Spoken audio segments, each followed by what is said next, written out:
बिस्मिल्लाहिर्रहमानिर्रहीम। अस्सलाम वालेकुम नाज़रीन, आप प्रोग्राम देख रहे हैं। मैं इमरान खान आपकी खिदमत में।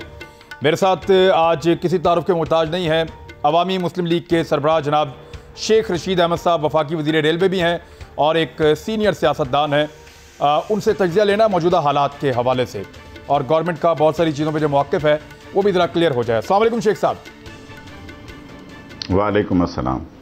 शेख साहब, सबसे पहले सिंध और पंजाब के बीच में एक बयानबाजी का सिलसिला चल रहा है और वो बार बार संजीदा हो जाता है। कल वज़ीर आला सिंध इस तरीके से हाथ जोड़ रहे थे कि जैसे सारा कसूर जो है वो वफाक का है और वफाक सिंध के ऊपर एक चढ़ाई किए हुए है जो सियासी चढ़ाई है, और वफाक ये कहता है कि सिंध इसके ऊपर सियासत कर रहा है। आपके तज्ज़िये में, आपकी अच्छी दोस्ती है पीपल्स पार्टी वालों से भी, खान साहब से भी, ये वाकई में कोई नियतन लड़ रहे हैं या बीच में लोग हैं जो काम खराब कर देते हैं? देखें, कोरोना वायरस खुदा की तरफ से आया है और इसमें मीडिया क्योंकि बड़ी हाइप है, लोग घरों में हैं, 60% ज़्यादा लोग टीवी देखना शुरू हो गए हैं। लोग घरों में और कोई काम ही नहीं है टीवी देखने के अलावा।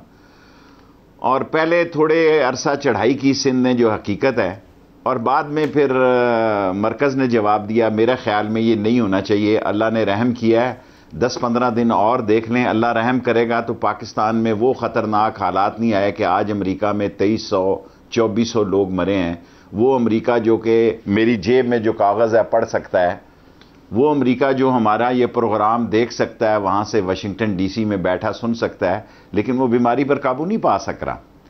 सो अल्लाह ने अभी तक तो हमारा इम्तहान ज़रूर लिया है, लेकिन हमें, मेरा ख्याल है, ये छोटी छोटी बातें हैं कि वो आटा, पंजाबी में कहते हैं आटा गूंदे हिल्ली क्यों है।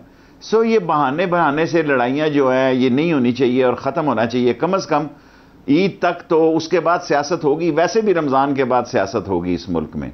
सो हमें अल्लाह से पनाह मांगनी चाहिए, अल्लाह से मदद मांगनी चाहिए और महीना रमज़ान आने वाला, रात को जाग के अल्लाह से इस्तग़फ़ार करनी चाहिए कि अल्लाह ताला हमारे मुल्क के और दुनिया के आलम पे रहम करे और इंडिया के मुसलमानों पे ख़ास तौर पर रहम करे जिनसे अछूतों वाला सलूक हो रहा है और वो पाकिस्तान की तरफ देखते हैं। और जब ये बातें देखते होंगे तो आजकल तो टीवी हर एक सुन रहा है जी, हर एक ने डिश लगाई हुई है, तो वो क्या महसूस करते होंगे। इस लड़ाई को ख़त्म होना चाहिए और कंसेंसस पैदा होना चाहिए और मिलजुल कर चलना चाहिए। लेकिन शेख साहब, इंतज़ामी खामियों की निशानदही ये तो पॉलिटिकल पार्टीज़ की रिस्पॉन्सिबिलिटी। अगर सिंध में लोग भूखे हैं, उनको मदद नहीं मिल रही जो हुकूमत ने वादा किया था, और बहुत सारी जगहों पे खराबियां आ रही हैं, PTI अगर निशानदही करती है तो उसको एक सियासी लड़ाई में क्यों कन्वर्ट किया जाता है? अगर वफाक कहीं पे खराबी करता है या पंजाब में होती है, पीपल्स पार्टी निशानदही करती जी। मेरी बात सुने। 1 करोड़ 20 लाख का पैकेज, जिसमें जो 45 लाख पहला पैकेज गया है, ये वही है जो 2008 में बेनज़ीर के शहीद होने पे लोगों के नाम गए, 9 पे गए, 10 में गए, फिर 11, 12 और 13 में सर्वे के बाद गए। इस 45 लाख लोगों में इमरान खान ने किसी PTI के एक बंदे का नाम नहीं दाखिल किया। अब डेली वेजेस का जा रहा है उनके नंबर से। अभी तक हमारे कुलियों को, आज भी मैंने सानिया निश्तर से, प्रेसिडेंट आए हुए थे, बात की। मैंने कहा यार 1775 कुली हैं,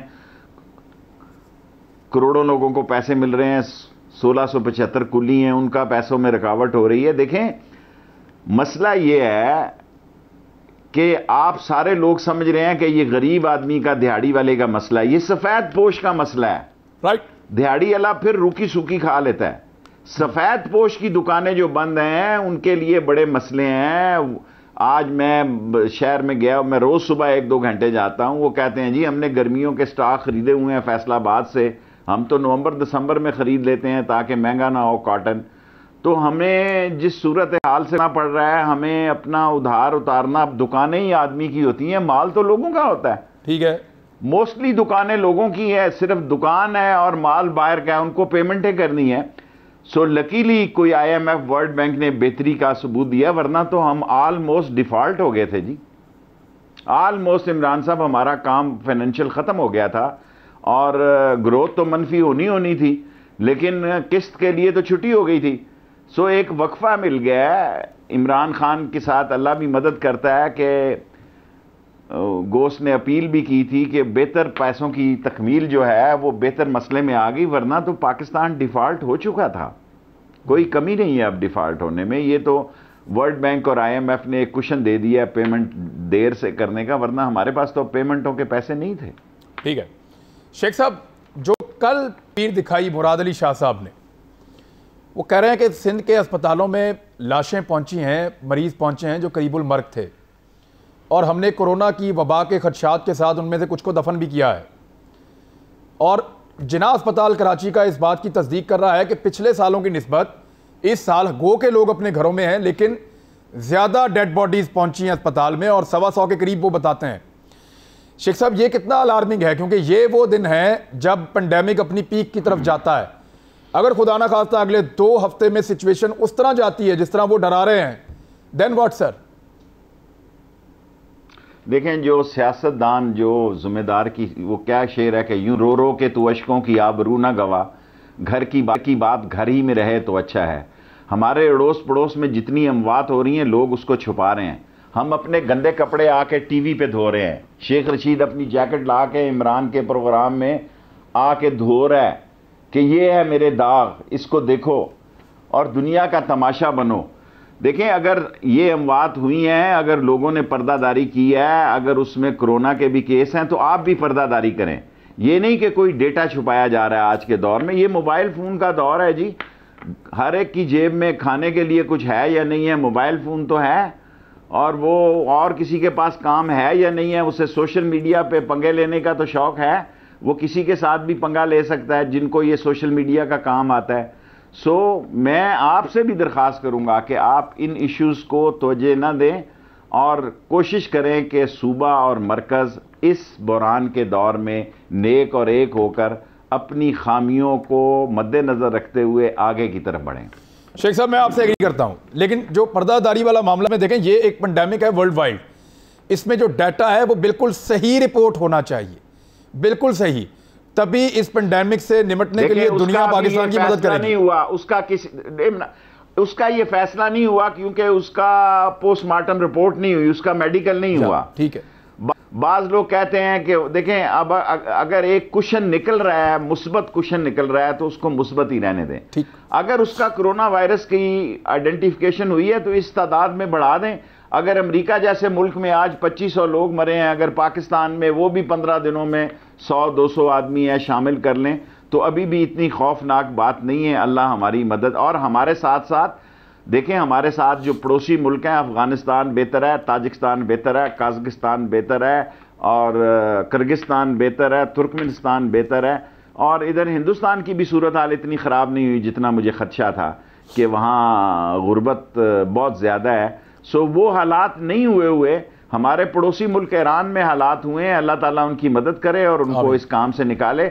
और हमने और कुछ किया नहीं किया, आके अपने मुल्क में तबलीगी जमात और ज़ायरीन को निशाना बना लिया। भाई, तबलीगी जमात इस मुल्क की दीनी एक कुव्वत है, और ज़ायरीन जो नवासा रसूल की तरफ गए हैं, जो अपनी ज़ियारतों के लिए गए हैं, आप उनको निशाना बना के ये बर्गर ग्रुप क्या पैगाम देना चाहता है? शेख साहब, जो ये खाली आदमी तबलीगी जमात को निशाना बना रहा है, ज़ायरीन को निशाना बना रहा है, वो मुल्क का दोस्त नहीं है, ज्यादती कर रहा है। शेख साहब देखें, अब अगर आप उस्मान बुज़दार साहब की ट्वीट पढ़ें रोज़ाना, तो वो ज़ायरीन को अलग आइडेंटिफाई करते हैं अपनी ट्वीट में और तबलीगी जमात को अलग आइडेंटिफाई करते हैं, और उनकी ट्वीट के नीचे जो कमेंट है उसके अंदर शिया सुन्नी फसाद पड़ा हुआ होता है।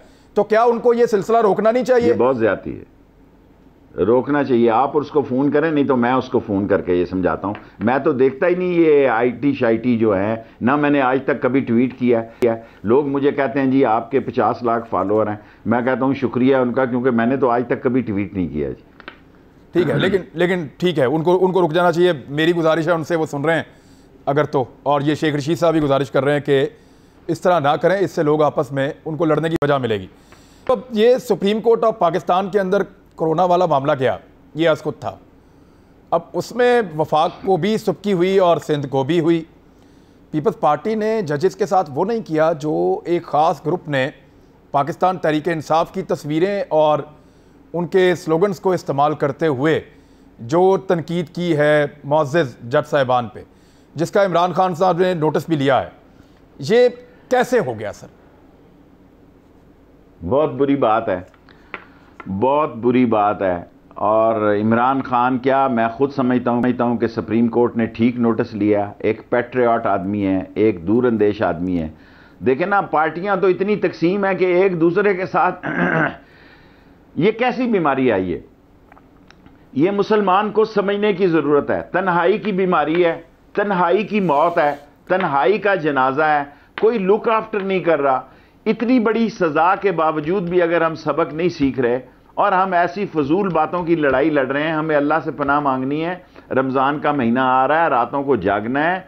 और मैंने आज प्रेसिडेंट से भी बात की है, ये बात मैं करना नहीं चाहता, मैंने कैबिनेट में भी एक ही इशू उठाया है कि भाई 5 की जगह अगर 50 आदमी नमाज वक्फे वक्फे से पढ़ते हैं तो आपको क्या तकलीफ है जी? आपको क्या तकलीफ है अगर एक की बजाय 2 कुरान खत्म हो जाते हैं मस्जिद में? देखें, ये मस्जिदों में जो रमजान का महीना है, ये मदरसों की जिंदगी का महीना है। यहां अल्लाह की बरकत होती है, वहां इनका खर्चा पानी भी निकलता है सारे मदरसों का। सो वहां उनको इमदाद मिलती है, वहां उनको सदका खैरात मिलता है, जिससे ये मदरसे चलते हैं। आप बैल मुझे मार, हर बात हम वो कर रहे हैं जिससे कि हमारे लिए मसले पैदा हों। हम ये सारे मसले इमरान खान के लिए पैदा कर रहे हैं। और अब इमरान खान से मैंने रिक्वेस्ट की थी कि आप खुद मिलें। मुझे यकीन है कि इमरान खान प्रेसिडेंट जो मीटिंग बुलाई है, वो इमरान खान उलमा से खुद बात करेंगे। और मेरी रिक्वेस्ट उन्होंने मान ली थी कैबिनेट में कि मैं खुद उलमा से बात करूंगा। ठीक है सर, लेकिन मेरी जो गुजारिश है वो ये है, मुअज़्ज़िज़ जज साहिबान के खिलाफ जो ज़बान इस्तेमाल की गई सोशल मीडिया पे, उसको कुछ लोग ये कह रहे हैं कि इमरान खान साहब के मुखालिफिन जो हाल ही में बने हैं और इंटरनली उनको नुकसान पहुंचाने के लिए जानबूझकर ये पेड कैंपेन चलाई गई ताकि अदलिया और इमरान खान के बीच में एक टसल शुरू हो जाए। आप एग्री करते हैं? देखिए, बड़ा सेंसिटिव केस है, बहुत ही सेंसिटिव। 14 हमारे मशीर हैं इक्वल टू फेडरल मिनिस्टर, और 4 हमारे एडवाइज़र्स हैं, 5 एडवाइज़र्स हैं। 19-20 लोग वो हैं जो बड़े इंपॉर्टेंट हैं, जिस पर इस हुकूमत का बड़ा दारोमदार है। शायद मुंतखब लोगों पर इतना दारोमदार नहीं है जितना इन अनइलेक्टेड लोगों पे है। और ये सुप्रीम कोर्ट पे केस लग गया, अगर ये ऊंच नीच हो गई तो ये तो बहुत बड़ा मसला बन जाएगा, बहुत बड़ा मसला बन जाएगा। क्योंकि ये सारे लोग जो हैं फॉरेन क्वालिफाइड हैं। हम तो देखो 6 का 36 वाले हैं, टाटों पे पड़े हैं। हम दुनिया में सबसे मुश्किल काम वोट लेना है। हम जिस हुकूमत में भी आते हैं, ये बगैर वोट लेकर भी वजारतों पे पहुंचने वाले लोग नजर आते हैं। सो बाज़ का तो हम सोचते हैं कि हम ही बेवकूफ़ हैं कि लोगों की खुशी गमी भुगताते हैं, 24 घंटे अलर्ट रहते हैं, 18 घंटे काम करते हैं। लेकिन हमारे साथ वही लोग बैठते हैं जिन्होंने कभी न कभी किसी को ना वोट मांगा, ना सलाम किया, ना वालेकुम सलाम किया। सो उनका केस लगा, ये 20 आदमियों का बड़ा इंपॉर्टेंट केस है ये। अगर ये ऊंच नीच हो गई तो हुकूमत के लिए बड़ा मसला हो जाएगा। शेख साहब, वो आपके पिंडी में भी कहते हैं और पंजाबी में कहते हैं कि जेड़े बंदे मुंह सन वो किधर ने। खान साहब ने ये बंदे इलेक्शन से पहले हमारे मुंह पे नहीं कराए सर। जो बंदे मुंह पे कराए थे वो बंदे गायब हैं थोड़े से छोड़ के। बस अब ये खान साहब को ख्याल है कि क्वालिफाइड लोग चाहिए। उनका ख्याल है कि सियासत अलग चीज़ है, डिलीवरी अलहदा चीज़ है। ये अच्छे डिलीवर करने वाले लोग हैं। सो इनको इसलिए लाया गया है कि ये बहुत अच्छा डिलीवर करते हैं उनके खान साहब के ख्याल में सॉरी, उनके ख्याल में ये फॉरेन एक्सपर्ट हैं और इनके इंटरनेशनल रूट्स हैं।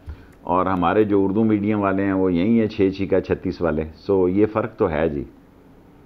अच्छा, अब शेख साहब, मैं अदालत के हवाले से आखिरी मरतबा आपसे जानना चाहता हूँ कि जो एक माहौल पैदा हुआ था वो आपके ख्याल में ईज डाउन हो रहा है, हो जाएगा, और खान साहब वहाँ तक पहुँच जाएंगे जिन लोगों ने ये साजिश की? खान साहब ने इसकी इंक्वायरी का भी कहा कि पता करें ये कौन है और इसके पीछे क्या था। देखिए जी, FIA को दिया है। वाजिद ज़िया मेरे साथ 2 साल रहे हैं रेलवे में। ये एक सिस्टम ऐसा है जी, देखें मेरे स्टाफ वाले 1-2 चलाते हैं अकाउंट, उसको हाईजैक कर लिया और जिन्होंने किया वो पैसे मांग रहे हैं वापस करने का। मिनिस्टर का अकाउंट हाईजैक कर लिया। FIA को लिखा है खत कल मैंने। वो हैं ही थोड़े से लोग जो 1-2 बंदे करते हैं स्टाफ के, तो मेरा ही अकाउंट हाईजैक 2 के 2 कर गए हैं और वो पैसे मांग रहे हैं, पैसे दो 4.5 लाख रुपया। सो इस तरह के तो हालात हैं। FIA को लिखा है कि अगर मिनिस्टर का अकाउंट नहीं महफूज रह सकता तो फिर किसका अकाउंट महफूज है यहाँ। इसीलिए मैं देता ही नहीं हूँ कुछ उसमें, वो ताकि मेरे हाथ से कुछ गया ही ना हो। लेकिन आपके ख्याल में वाजिद ज़िया पहुंच जाएंगे वहां तक जो लोग कर रहे थे अदलिया के खिलाफ? मेरे साथ वो 2 साल रहे हैं, पहुंच तो जाएंगे जी। सलाहितें तो वो नवाज शरीफ के घर तक पहुंच गए थे, ये तो फिर भी। आपके ख्याल में ये खुरा कहाँ निकलेगा जाके, ये जानना चाहता हूं शेख साहब से। ये अभी 2-3 महीने के बाद सियासत गर्म होगी, रोज़ों के बाद। अभी तो कोरोना काफ़ी, इसके 15 दिन बड़े अहम हैं और ये 2-3 तारीख तक फैसला हो जाएगा। ये मैं कह चुका हूँ सारा, टीवी पे बार बार कहने की ज़रूरत नहीं कि ये 15-20 दिन बड़े अहम है। अगर इसमें ये इसी तरह स्लो डाउन रहा और इनके तखमीने इसी तरह कम रहे, क्योंकि जो जितने फॉरेन एक्सपर्ट हैं और जो इस काम को देख रहे हैं, और उनका तो ख्याल है कि ये जो उनका ख्याल था उस जगह पर अब तक नहीं पहुंचा, और उससे 70-80% कम है, बल्कि 90% ही, 70-80% लगा लें। तो अगर इसी स्पीड से रहे तो इंशाअल्लाह ताला रमज़ान के बाद हम निकल आएंगे इस बहरान से। शेख साहब, सबसे बड़ा चैलेंज ये था कि अगर आपने लोगों को लॉकडाउन करना है, बंद करना है, तो उनको खुराक की फरामी होनी चाहिए, एक फूड की सप्लाई चेन होनी चाहिए जो लोगों के घर तक जाए।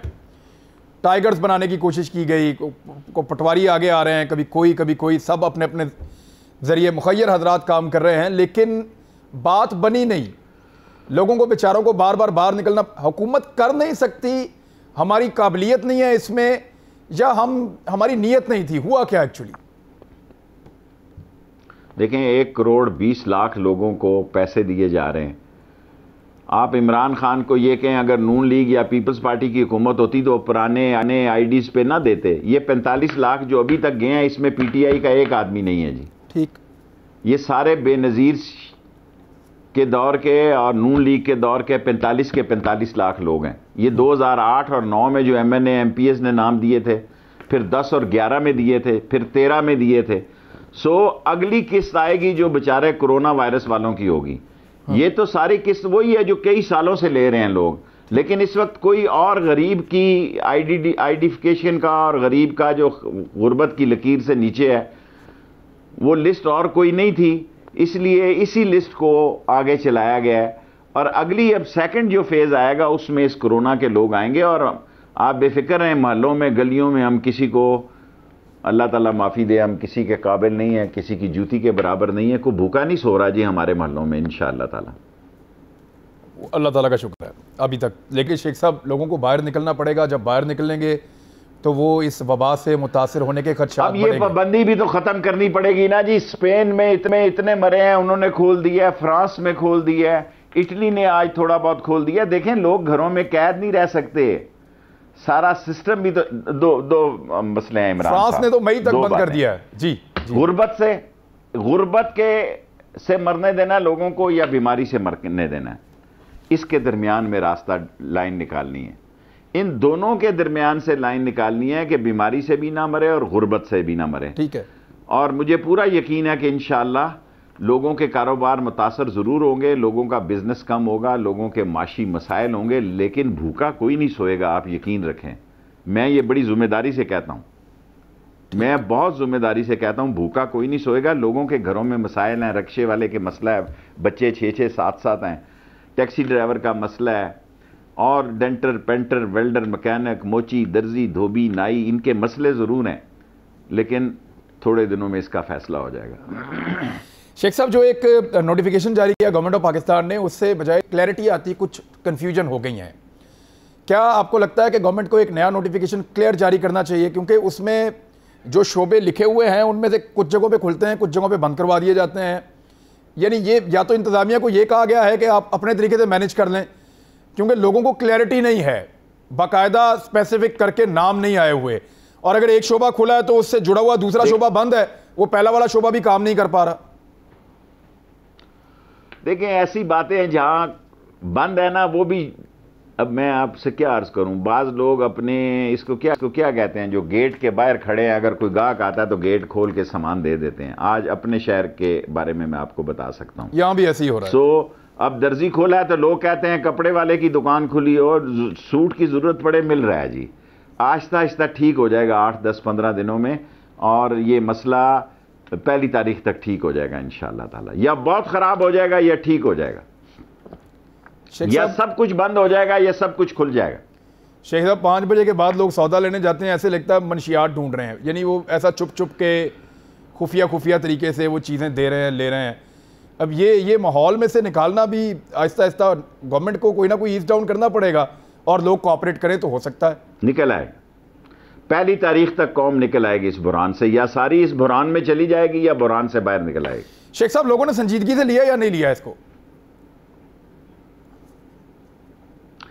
जिस किस्म की हम कौम है वैसा ही हमने लिया है। कुछ ने संजीदा लिया है, कुछ ने गैर संजीदा है। बाज़ लोग घर में बैठ ही नहीं सकते, टिक ही नहीं सकते, उनके लिए ऐसे ही है। उन्होंने हमसे पूछते हैं जी जेल कैसे काटी थी आपने, वो 7 साल कैद हुई थी। हमसे तो कहते हैं 15 दिन नहीं काटे जा रहे, घर से तंग हैं और मसलों से तंग हैं। मुसलसल घर में रह रह के वो मेंटली जो है वो अजीब उनकी सोच हो गई है। टीवी देख देख के आपने टीवी पे लड़ाइयाँ दिखा रहे हैं, वो भी उनको तकलीफ़ पहुँचती है। सो घर में रहें तो और मसले मुश्किल हैं। ये मुश्किल मसले उन्होंने पहली दफ़ा देखे हैं, इसलिए लोग मुझसे कई शहर में पूछते हैं हल्के में जेल किवें कट्टी सी तुसां इतनी लंबी।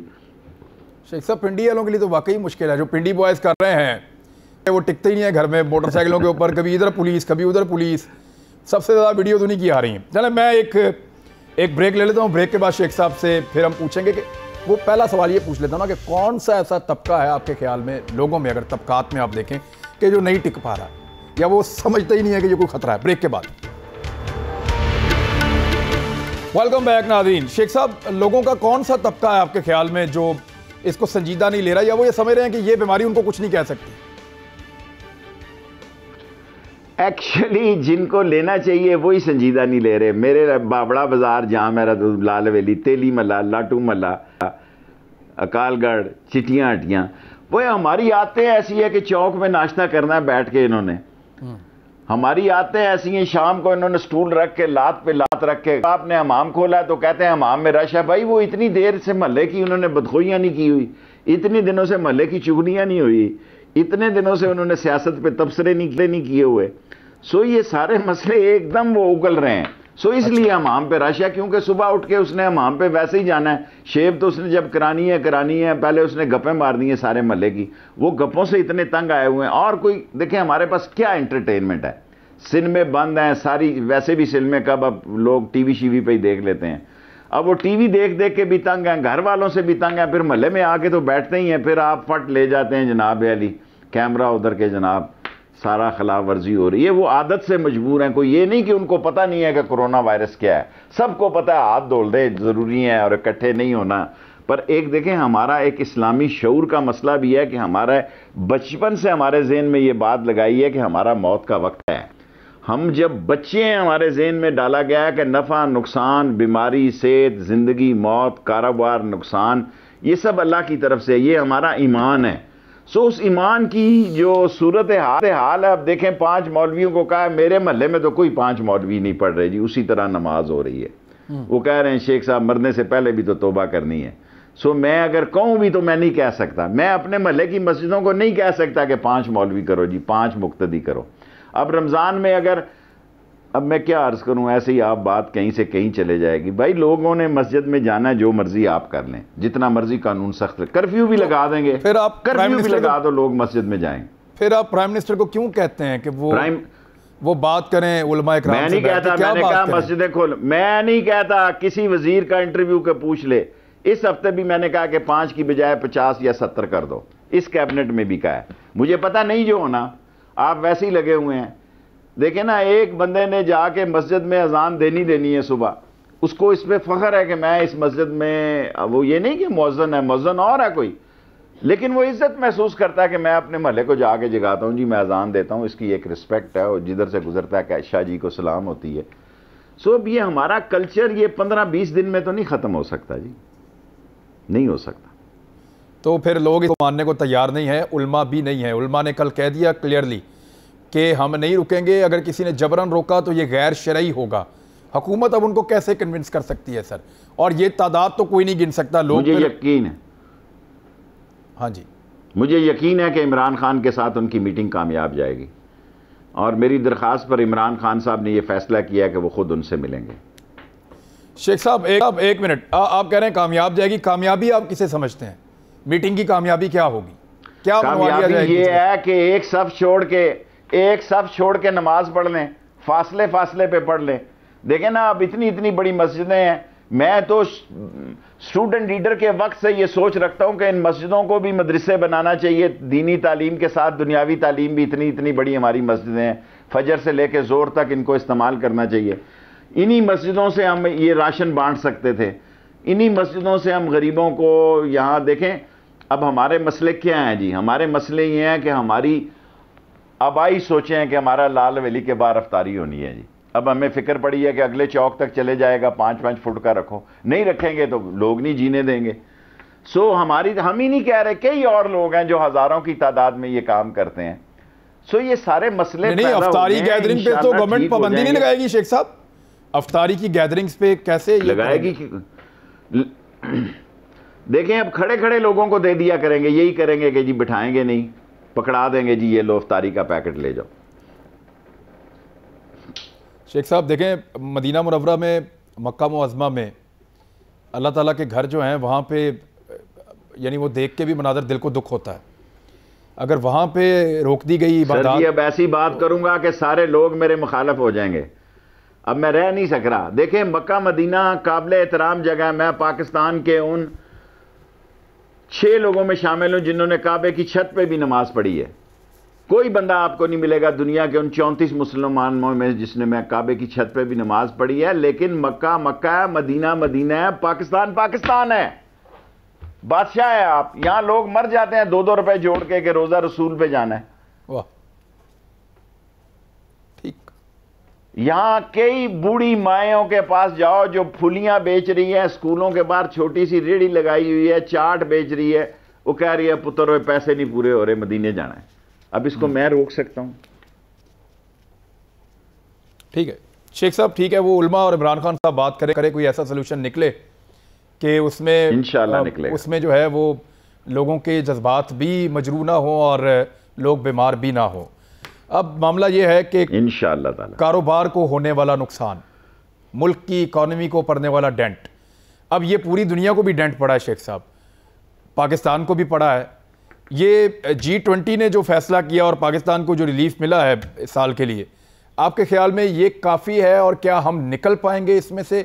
और निकलेंगे तो कितने अरसे में निकलेंगे इसके असरात से? मैं इकोनॉमिस्ट तो नहीं हूं, पॉलिटिकल वर्कर हूं। मैं तो कोरोना के बाद वर्ल्ड ऑर्डर को बदलता हुआ देख रहा हूं, नया वर्ल्ड ऑर्डर आता हुआ देख रहा हूं, नए दुनिया के दोस्त और नए दुश्मन बनते हुए देख रहा हूं। और कोरोना वायरस दुनिया सियासत में महीने 90 दिन की आप लगा लें, 90 दिन के बाद दुनिया की सियासत में बड़ा उतार चढ़ाव होगा।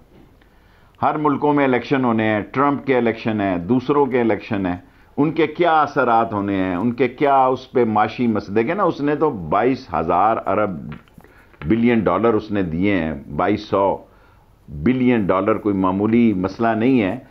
और 1,000 ट्रिलियन, 1,000 पाउंड लोगों ने 1,000 बिलियन पाउंड दिए हैं लोगों को। लेकिन ये वर्ल्ड ऑर्डर बदल सकता है पॉलिटिक्स का कोरोना वायरस के बाद, एक नई तरजीह पेश होने जा रही है।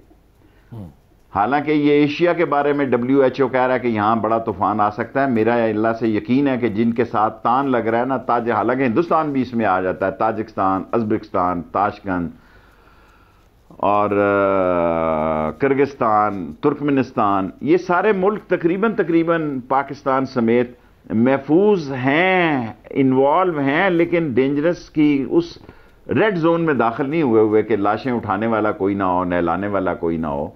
एक ईरान में थोड़ी अक्सरियत है, अल्लाह उनके हाल पे भी रहम करें। इसको आप एक अपॉर्चुनिटी के तौर पे भी देख रहे हैं बाद में? Yes, you are right. असल बात आपने मेरे दिल की कही है। शेख साहब, मुझे एक ब्रेक लेने दें। ब्रेक के बाद एक बड़ा इंपॉर्टेंट इशू है, वो मैं आपके कहूँगा कि इंडिया इस वक्त जो है मुसलमानों को सब्जी नहीं दे रहे, राशन नहीं दे रहे, दुकानदार उन्हें धुतकार रहे हैं। वहाँ पे एक कंपेन चल रही है कि इनकी वजह से कोरोना आ रहा है और उनको अलग किया जा रहा है, उनके ऊपर हमले किए जा रहे हैं। शेख साहब, अगर इस वक्त भी भारत में उसकी हुकूमत ने और उसके हवारियों ने यही करना है तो भारत फिर कहाँ जाएगा, वहाँ का मुसलमान कहाँ जाएगा? ब्रेक के बाद वेलकम बैक नाज़रीन। शेख साहब, अब भारतीय हुकूमत का रवैया, उनकी रियासत का रवैया, उनके वहाँ जो गुंडा पूरे एक अनासर हैं उनका रवैया, और मुसलमान बेचारी एक अकलियत, उसके साथ वो क्या कर रहे हैं शेख साहब? इस मुश्किल वक्त में भी उनको दीवार के साथ लगा रहे हैं। देखें, इंडिया में भी तबलीगी जमात को कोरोना वायरस का ज़िम्मेदार ठहराया गया। पाकिस्तान में भी जालिम लोग जो हैं, इस माशरे के दुश्मन, इस्लाम दुश्मन क़ुव्वतें जो हैं, इंडिया और पाकिस्तान में भी इकट्ठी हैं। इंडिया में भी तबलीगी जमात पे इल्ज़ाम लगाया, पाकिस्तान में भी तबलीगी जमात पे और ज़ायरीन पे इल्ज़ाम लगाया इन लोगों ने। इतनी बड़ी मुसलमानों की इतनी बड़ी तादाद को हिंदुस्तान कभी भी इतना नहीं दबा सकता। एक नया पाकिस्तान बनने जा रहा है हिंदुस्तान में, एक मुसलमानों की नई रियासत बनने जा रही है। अगर हम मजबूत हो जाएं, हम स्ट्रांग हो जाएं, हम एक और नेक हो जाएं और हमारी इकॉनमी और हमारी अजीम फौज जो है वो हर इम्तहान के वक्त जो इस मुल्क के साथ खड़ी होती है। इस देखें, यही फ़र्क है। आज इंडिया के मुसलमान के साथ कोई पाकिस्तानी फौज खिदमत करने वाला अदारा नहीं है, इसलिए वो बेबस हैं। आज पाकिस्तान में हमने एक तफ्तान में ट्रेन चलानी है, पाक फौज ने हमें कहा जनाब अली हमें ट्रेन दें, हम लेके जाते हैं, हमने करना है। 3000 कुलियों को, हमें कुलियों को सानिया निश्तर ने अभी तक एक पैसा नहीं दिया, लेकिन आर्मी चीफ के हमने बाजवा साहब के जो खुराक के बंडल हैं वो 3 शहरों में भी दिए हैं। ये होती है तंजीम। सानिया निश्तर की कैबिनेट में मैं कह के थक गया हूं कि 1675 यार कुलियों को पैसे दे दो, खुदा और रसूल का वास्ता है। और उधर एक मुलाकात में एक परसों चौथ रिक्वेस्ट की है, आज हमारे थैले भी बांट गए हैं आर्मी चीफ ने जो भेजे हैं कुलियों के लिए। ये होती हैं ऑर्गेनाइजेशनें। सो इंडिया का मुसलमान चैन से नहीं बैठेगा। इस्लाम का जो कलमा पढ़ लेता है उसके अंदर जोश और वलवला और वो कुर्बानी की लगन किसी वक्त भी वो जिंदा हो जाती है। जी ठीक है शेख साहब, एक मुझे और इम्पॉर्टेंट आटा चीनी बहरान, अब क्योंकि इशू थोड़ा सा दबा हुआ है, लेकिन 25 तारीख आने वाली है। 25 के बाद आप क्या देख रहे हैं इस बहरान में? किस किस की गर्दन फिट हो जाएगी? देखें, बड़ा इंपॉर्टेंट महीना है। मैंने आपको कहा रोजे के बाद IPPs का केस लग रहा है जी, इसमें भी बड़े अहम लोग हैं। कर्जे वालों की लिस्ट लग रही है, इमरान खान ने अहम फैसले करने हैं। चीनी वालों की देखें, बात तो ये आटे से शुरू हुई और आटे की बात मैंने उठाई ECC में। लोगों को तो फिक्र नहीं थी, अब भी मुझे आटे की फिक्र है। मैं आपके प्रोग्राम में कह रहा हूं क्योंकि दुनिया में आटा महंगा है, पाकिस्तान में सस्ता है। दुनिया में चीनी सस्ती है, पाकिस्तान में महंगी है। अगर मुझे है, हूं तो मैं शेख ही ना, मुझे कोई कहे जी चीनी सुबह अफ्रीका से चाहिए या फलाना से चाहिए, मलेशिया से चाहिए, मैं पाकिस्तान से कहीं सस्ती चीनी यहां ला सकता हूं। अगर मुझे कोई कहे आटा चाहिए तो मैं नहीं ला सकता। सो पाकिस्तान में जब आटा इन्होंने एक्सपोर्ट किया, मैंने ECC में मुखालफत की। मैंने इमरान खान के सामने जोरदार केस लड़ा और मुर्गी, चना मुर्गी और ये मुर्गियों के काम वालों को दाना बेचने की मुखालफत की, ऑन रिकॉर्ड की। और उस वक्त असद उमर थे और असद उमर ने कहा कि शेख साहब आप तो पूरा बिजनेसमैन है, आप तो सारा इकॉनमी को समझते हैं। मैंने कहा शेख हूं, इकॉनमी को नहीं समझता। इकॉनमी के लिए जेली असली एक डिग्री होनी फॉरन की जरूरत है। लोग नहीं समझते कि पाकिस्तान में बैठ के भी लोग इकॉनमी को समझते। शेख साहब, ये चीनी में फंसेगा कौन कौन? जहांगीर खान तरीन के बारे में क्या ख्याल है आपका? उनको लेके PTI बड़ी हसास होती थी, आजकल तो उनको PTI खुद ही तनकीद कर रही है। मालूम नहीं, PTI वाले जाने, मैं तो इमरान खान के और उसके साथ रहूंगा। PTI की अपनी सोचें हैं जी, वो आज कुछ कह दें, कल कुछ कह दें। नहीं, क्या कुट्टी हो गई है इमरान खान साहब की और जहांगीर तरीन की? जहांगीर तरीन और इमरान खान साहब की कुट्टी अभी तो मुझे कुट्टी लग रही। अभी तो फोरेंसिक रिपोर्ट 25 को शायद ना आए, रोड शोड बंद है, 8-10 दिन आगे चले जाए, लेकिन अभी तो कुट्टी लग रही है जी। जिस किस्म का नया माहौल मैं देख रहा हूँ रावलपिंडी, इस्लामाबाद में, उसमें तो यही लग रही है कि तल्लकात को इतने अच्छे नहीं है। अल्लाह करे अच्छे हो जाए। अगर फोरेंसिक रिपोर्ट ठीक आ जाए फिर तो अच्छे हो जाने चाहिए। खान साहब, इमरान खान साहब की एक वीडियो आई है जिसमें वो इंतहाई रंजीदा बैठे हुए हैं, तस्बीह पढ़ रहे हैं और गालिबन तकरीबन रोते हुए, और फिर वो खामोश हो गए। अब उस वीडियो के ऊपर बिलावल भुट्टो भी तनकीद कर रहे हैं, मुख्तलिफ लोग मुख्तलिफ बातें कर रहे हैं, लेकिन तो बिलावल को तो क्या ले आए खान साहब की सिचुएशन क्या है? चलो वीडियो पे आप वीडियो पे बात कर लेंगे। खान साहब फिट फार है यार। खान जो है, खान फिट फार है। खान ने जितने क्राइसिस 2 सालों में देखे हैं, पाकिस्तान के किसी सरबराह मुमलिकत ने नहीं देखे। जितना तजर्बा उसने 2 साल में हासिल किया है, लोगों ने 40 साल में नहीं हासिल किया। खान साहब तो कहते हैं ना, मैं 22 साल स्ट्रगल किया। 22 साल स्ट्रगल एक तरफ रखें, 2 साल उसकी हुक्मरानी जो है उसमें उसने ज्यादा लर्न किया है। उसमें उसको ज्यादा समझ आई है ऊंच नीच की, उसको ज्यादा समझ आई है अदारों की समझदारी से डील करने की, वो जो ज्यादा समझ आई है। रंजीदा वीडियो है वो क्या है खान साहब, वो क्या शेख साहब, ये जो रंजीदा, मुझे नहीं पता, मैं देखता ही नहीं, मैं देखता ही नहीं, सिर्फ अखबार पढ़ता हूँ। जिन्होंने देखी है आपके दोस्त हैं, आपको खैर खबर तो करनी चाहिए थी कि ये वहां से, और क्या मैं करता हूँ करता रहता हूँ, उसका तो मैं दोस्त हूँ, इसमें तो कोई शक नहीं। अच्छा, ये ख्वाजा साद रफीक साहब की चौधरी परवेज़ से मुलाकात, ये इसको आप क्या खबर के तौर पे देख रहे हैं या सिर्फ शुक्रिया अदा करने गए हैं, या किसी को मैसेज दिया उन्होंने? Hello hi hello hi hello hi, कुछ नहीं। देखें, इमरान खान ने चलना है, नज़रिया ज़रूरत की उस पीक पे मुल्क के हालात हैं कि यहाँ कोई भी उतार चढ़ाव जो है वो मुल्क अफोर्ड नहीं कर सकता। सो इसलिए सब लोग इसी तरह आपके प्रोग्राम होते रहेंगे, ये मैं आपको यकीन से कहता हूँ। बस टीवी प्रोग्राम की हद तक ये मुखालफतें करेंगे, आएंगे जाएंगे, बाकी नून पीपल्स पार्टी इमरान खान का कुछ नहीं बिगाड़ सकती। मुझे तो शहबाज का डर है कि रोज़े के बाद पकड़ा ना जाए, रोज़ों के बाद। शहबाज शरीफ साहब क्यों लगता है आपको? सर आखिरी बता दें मुझे।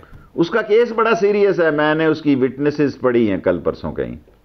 अच्छा, और वो अब जाने की कोशिश करेगा। वो समझ के आया था कि शायद कोरोना का कोई बड़ा असरात होगा। कोरोना भी देखें, अगर हम कोरोना को सही तरह हैंडल करें तो ये हुकूमत को और सपोर्ट कर सकता है। कर्जे माफ़ हो जाएं, या 2 साल के लिए छूट हो जाए, या 1 साल के लिए छूट हो जाए। हम लोगों को और रिलैक्सेशन दे दें, लोगों को और उनको फैसिलिटेट कर दें, और इन चोरों को और दरबे के नीचे IPPs के केस हैं, शुगर के केस। 2% शरह सूद और भी दिया है, 2% शरह सूद 2% और कम कर दिया, 9% पे आ गया अब। तो ये भी एक अच्छा कदम है। तो उम्मीद कर सकते हैं कि इस बुरी सूरत हाल में, जैसा कि शेख साहब कह रहे हैं, इस बुरी सूरत हाल में अल्लाह करे कि हमारे लिए कोई अपॉर्चुनिटी और कोई उम्मीद निकले, और पाकिस्तान ज़्यादा मजबूती के साथ, ज़्यादा बेहतरी के साथ आगे बढ़े, और आइंदा ये हालात पाकिस्तान के जो हैं वो आने वाले दिनों में मज़ीद बेहतर हों। अपना ख्याल रखिएगा। मुझे बेहतर होते दिखाई दे रहे हैं। जी, शेख साहब को बेहतर होते दिखाई दे रहे हैं। आमीन। अल्लाह हाफ़िज़।